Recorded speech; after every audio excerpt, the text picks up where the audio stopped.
everyone, just doing a video with the Vrictron environmental computer. What you see is your standard package. So you get 3 temp sensors, which you use here. Come pre-molded on the end, stops a lot of the water ingress. You also get a combo sensor, which is what it says it is. It's several sensors in one. You've got humidity, temperature and CO2 in the standard sensor. You can also upgrade to ammonia in this as well. The advantage of this, it's only a single cable going back to your controller, so it saves a lot of wiring in the shed. Also handy for older installations because less wiring needed. This one is standalone, so it'll go next to an existing fan panel, something like that, but we also offer it in a panel mount as well if you desire, or it can be built into a panel. Yeah, let's get into the software side. Right, here is the home page, what you'll be greeted to when you first come to it.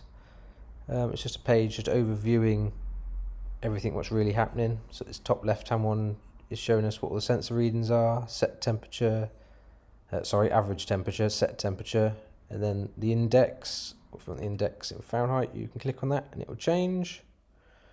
The combo sensor, so the humidity, CO2 and the ammonia if you got it.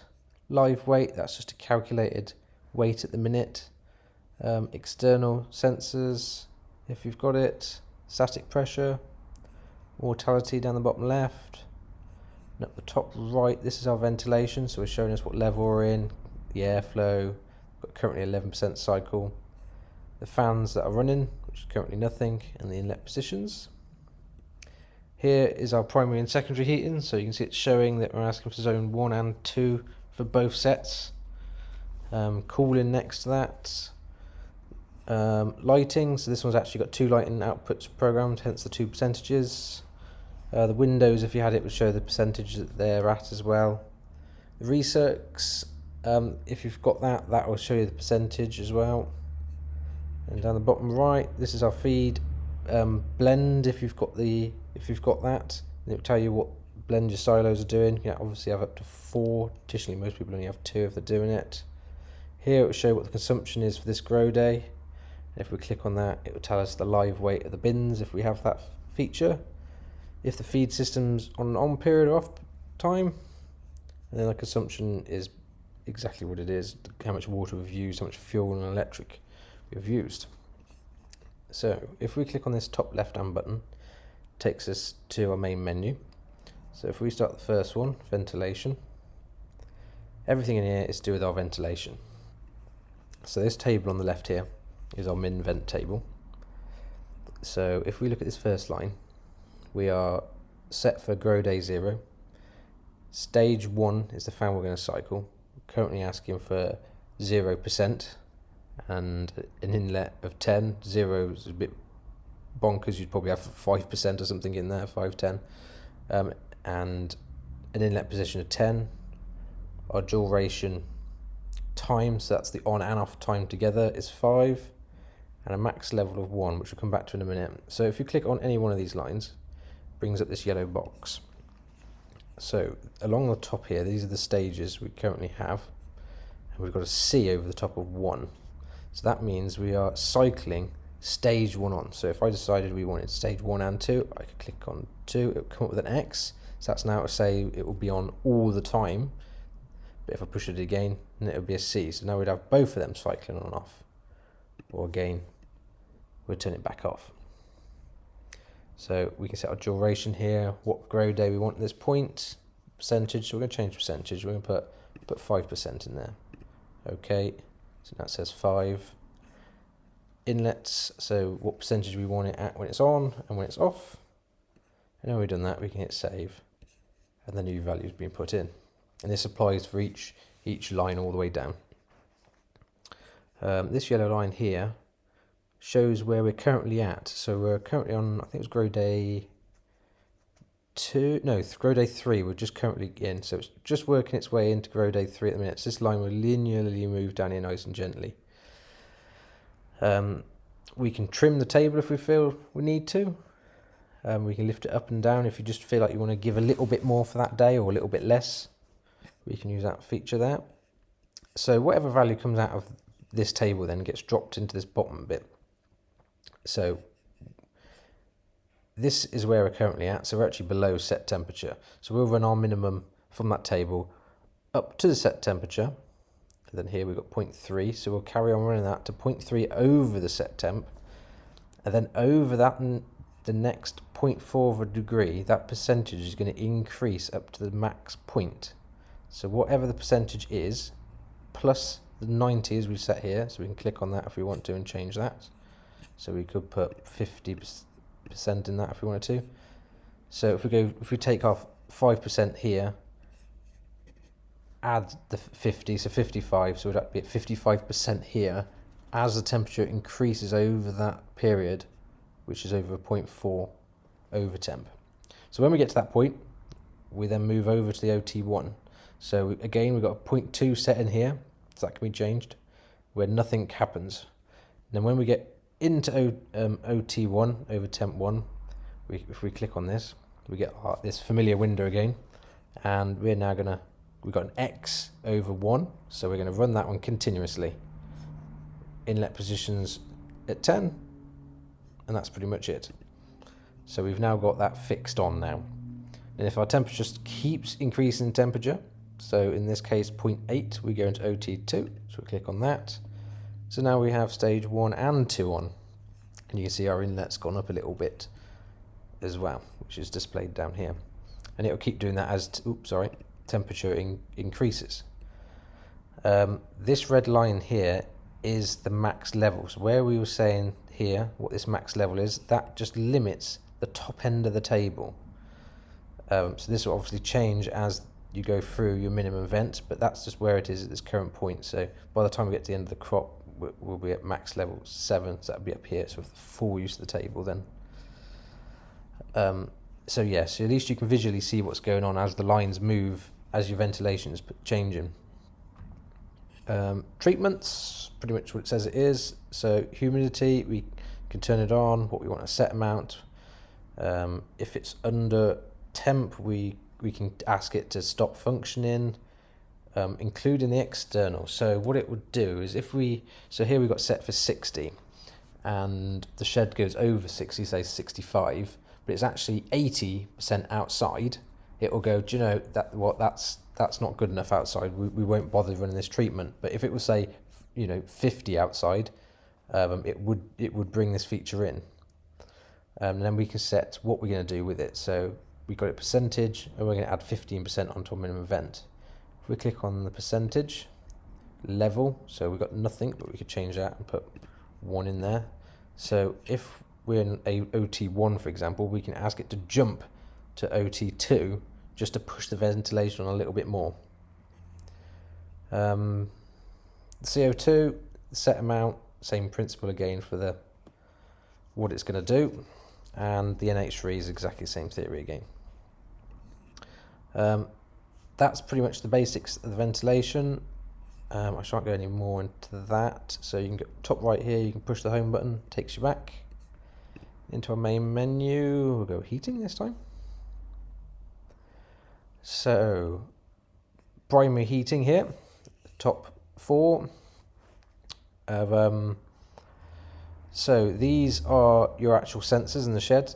So you can click on which sensors you want. You can have more than one. So if I click on, it's going to let me know because I'm online. You can select which sensors you want for that zone, how much below the set temperature that it would come on, where you want it to go off. So here we're saying 0.2 below the set, but you could change that, have it above. Humidity treatment, so you can choose which ones are actually going to be used for treatment. So you can use different heating zones for treating than actual heating. And these are maximum times, so minimum time that it has to be ran for and a maximum time it has to be off for.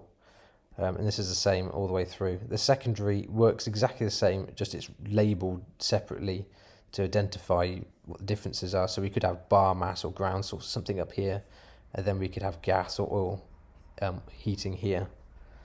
Variable, which we don't have set on this, but that's for variable heating, 0 to 10 outputs. So if we've got heating valves, we can use that. Or if we've got speed controlled motors, For ground source or such like, we can control that here and what parameters we want them to vary between. That's all doable down here. Humidity control, so you can set here what you want. An over temperature, so if we're 1 degree over the set temperature, this feature will be disabled. And then we just got a simple cycle time. So duration time, 3 minutes, and we're on for 50%. Nice and simple. Boost function, so if we go over that time, so if zone 1, for argument's sake, ran for longer than that time there, it will bring the corresponding secondary in. That goes for each zones.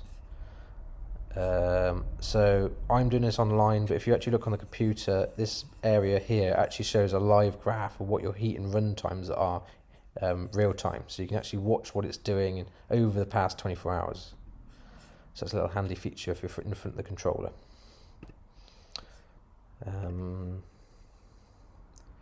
Cooling, I'm not going to go into, works very similar to the heating, but the other way around. So you can do misting and all that sort of stuff, rooftop misting as well, anything like that. I shan't go into that now. Lighting. Okay, so you can set grow days down the left, what time you want them to go off. So if we take this second line, so day 3, we want it to go off at 2 o'clock in the morning for half an hour. And they're going to drop down to 5%. They were at 40 and 38%. You can do as many as you like per day and have as many points. You've got plenty of this table you can use. So we're just using 3 here. Scroll down, got the same for the windows. And then down the bottom we can just set our ramp up and down times. So we've got 15 minutes set here for our lighting and just a minute for the windows. So pretty simple, easy to use, but does everything you want it to do. Back to the home. Feeding. Okay, so we can set in, same theory again, what grow day, what time we want the feeding to come on, and how long for. So day 3, 6 o'clock in the morning for 2 hours. Day 3 again, 1600 for 2 hours. Nice and simple. If I skip to this one down here, and this day 7, so it's starting at 0 hours for 1 hour. We've then ticked the repeat button, so then we're going to have a 1 hour break. So what that's doing is from 0 hours to 1 for 1 hour, so we get a 1 hour period, then we're off for 1 hour, then we're going to come back around again, and then we'll be on for an hour. So it's an hour on, hour off, so it gives you this repeat function and saves us writing loads down this table and taking up the table space when you could just use one line to effectively do hour on, hour off. So it's a neat little feature, that. Minimum alarm, so if you have the feed blend in, you can put an amount in here that has to be met within its on time. So what we're saying is 100 kilograms has to pass through on each hour. If not, you get an alarm. You've got quite a bit of table you can use for that. Feed shutdown, pretty much what it is. Turn it on, what grow day you want it to happen at, time, and then how long it takes the shed to run out. So if you're clearing the shed or thinning and you want to get the food out, you can set this, leave it to it. It will withdraw the food on its own. You can come and catch the shed, thin the shed for example, set the shed back up, turn this back off, and then this will carry on back as it was. So it's a nice little feature, that. We can set alarms down here. If we keep going down the table here, so this is actually your feed blend if you've got it, so you can set what percentages you want for each silo in your relation to your grow day, and these will linearly move percent by percent in between.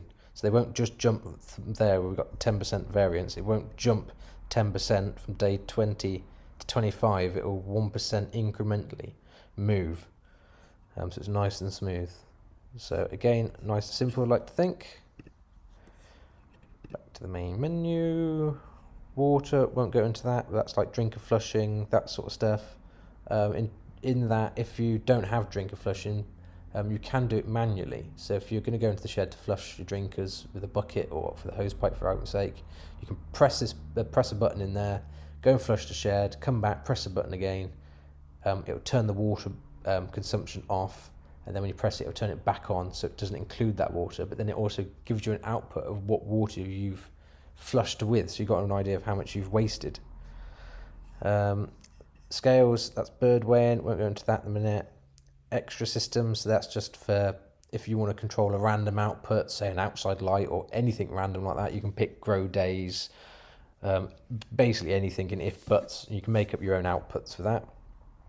History, so we can go into that. I can't view it on here, but basically you can go up to the computer and there's a load of points you can put in, like what grow days you're looking at, what you want to look at, hit the produce button, and it'll give you the choice of a graph or a chart on the screen in front. Here, I'm doing it on the cloud at the minute, so there's a separate history for that, so I'll leave that for a later video. Recirculation. So we choose two sensors, and then we look at the imbalance between those two sensors. So we got a low diff and a high diff. So if it's within 0.3, we run at the minimum speed, which is 10% here. And if we're 1 degree difference, we then run at the maximum speed, which is 98% here. That's pretty much it. We've got a point we can turn them off. So if our ventilation is starting to creep up, you can turn them off when it goes above a set point. So yeah, it's just a handy way of balancing the shed up, but on the other hand, turning them off if the shed is already balanced or if you're ventilating. So that's that. Configure. So in configure, we set what our required temperature is in relation to the grow date. And then this is your min-max temperature alarms. So 4 below, 5 above. And those all linearly move by 0.1 of an increment throughout their points. Set RH, if you want to run a curve, you can do it there. This is our predicted weights. Over here, you've got the choice of running set, so set temperature at 32, or we can put it on a curve, and then it uses obviously this table. Set the grow day where we want to change, if the house is in an empty house mode or full house. This is handy for when you take the birds from the shed. You can hit this and it just pauses where it is. It continues to function, but the grow day won't continue. So also handy if you're preheating as well, because you can set it on grow day 0, leave it empty, and it just keeps rolling day 0 round and round and round again. And then as soon as the birds are in, you can hit that button and then it starts off and the history starts. Yeah, got some trims down here. So again, if you feel like you need to trim the table up and down but don't really want to adjust the table, you can just bang a number in here, plus or minus if you want to lift or drop. Handy if the one that is. What else we got? Our alarms. So we've got an alarm log, so it tells you the time, when it was reset, who reset it, and obviously what the alarm is. And then you can scroll up and down using these to view more of it. Water alarm, so relating to grow day again, duration time, so 20 minutes here, and we've got a minimum of 0 and a max of 25. So basically we have to have a minimum amount within that 20 minutes, but not over the maximum amount.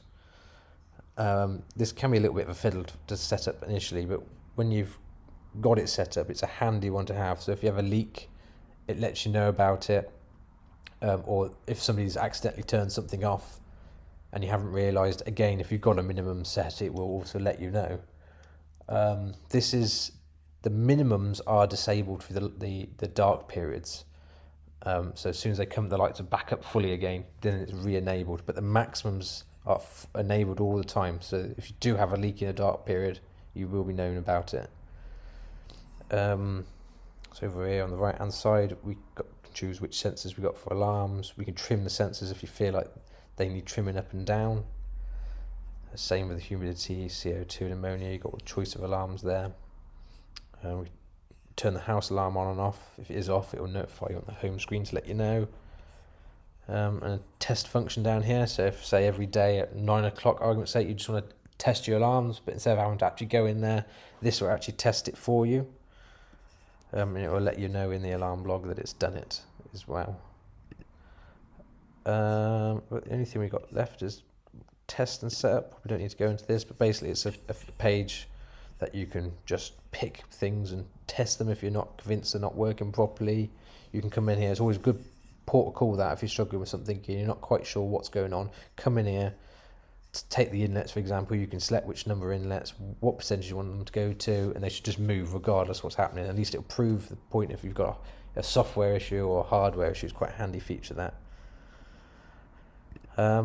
So yeah, that's just a quick fly through on the Vrictron. I hope it's something you like. We're always trying to develop it and do better things with it, but trying to keep it simple. We tried to keep everything simple to get to, so you can get to everything in a few button pushes. We have done a few hotkeys as well, so if you want to go straight to ventilation, you can just click there. It takes you straight to it to make it even quicker. So we just want it quick, easy and simple to use. So I hope we've achieved that. Yeah, thank you for watching.